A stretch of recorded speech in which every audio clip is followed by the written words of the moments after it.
शिवरात्रि को जब मैं मंदिर गया तो मैंने देखा कि मंदिर के बाहर एक टैंकर खड़ा हुआ था। टैंकर वाला शिव जी को दूध चढ़ाने के लिए लोगों को एक गिलास दूध बेच रहा था 10 रुपये का, जहाँ बहुत लंबी लाइन लगी हुई थी, करीब 100 लोगों की। मैंने ये सब देखा और मंदिर में चला गया। मंदिर में मैंने शिव जी की पूजा की। वहाँ बहुत भीड़ थी। लोग शिवलिंग पर दूध चढ़ाने के लिए धक्का मुक्की कर रहे थे।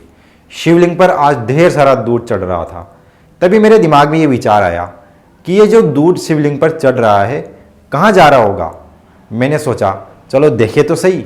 अब शिवलिंग के आसपास बहुत भीड़ थी, तो मैं बड़ी मुश्किल से उस भीड़ को पार करते हुए बाहर निकला। मैंने देखा कि शिवलिंग के सहारे एक नाली सी बनी हुई है, वहाँ से दूध आगे जा रहा था। उस नाली के सहारे जब मैं आगे बढ़ा तो मैंने देखा कि नाली मंदिर के पीछे जा रही है और वहाँ से वो दूध एक पाइप के जरिए नीचे जा रहा है। मैंने नीचे देखने की कोशिश की, लेकिन मुझे कुछ भी दिखाई नहीं दिया। तो मैंने सोचा क्यों ना नीचे ही जाके देखा जाए।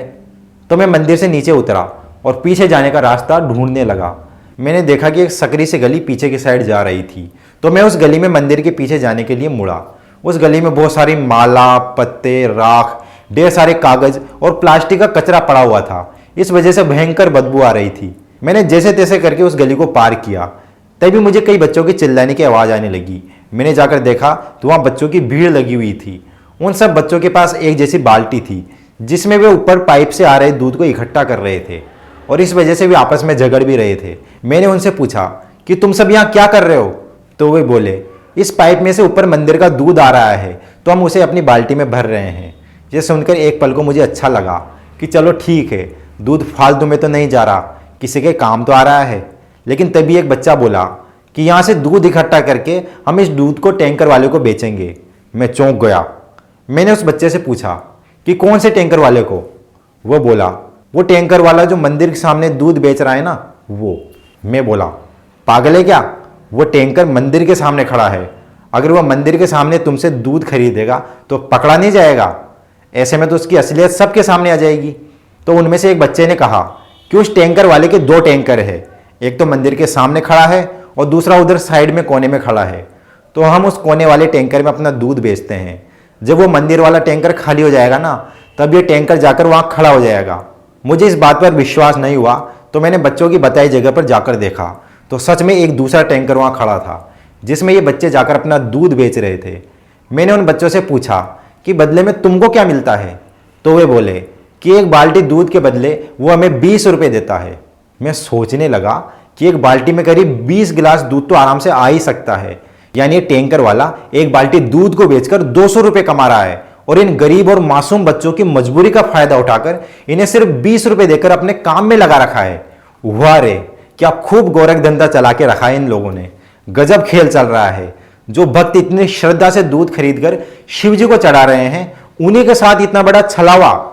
पैसे के लिए ये लोग इतना गिर गए कि इन्हें लोगों की भक्ति और आस्था के साथ खिलवाड़ करने में कतई शर्म नहीं आती।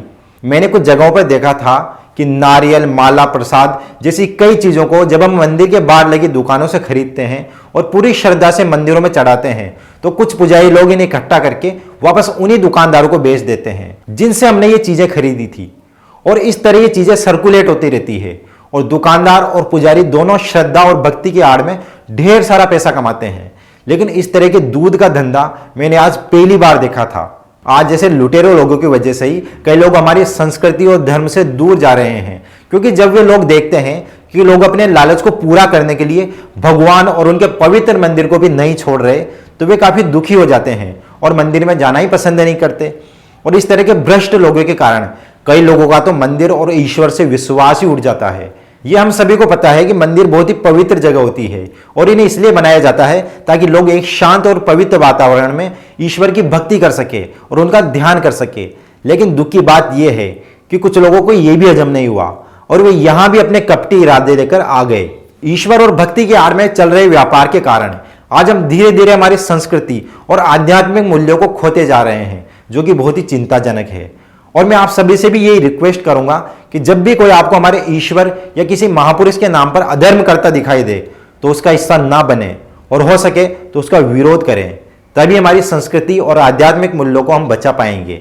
दोस्तों, अगर आप मेरी बात से सहमत हैं और ये वीडियो आपको अच्छा लगा तो इसे अपने दोस्तों, रिश्तेदारों तक जरूर शेयर करें और इस चैनल को सब्सक्राइब करें।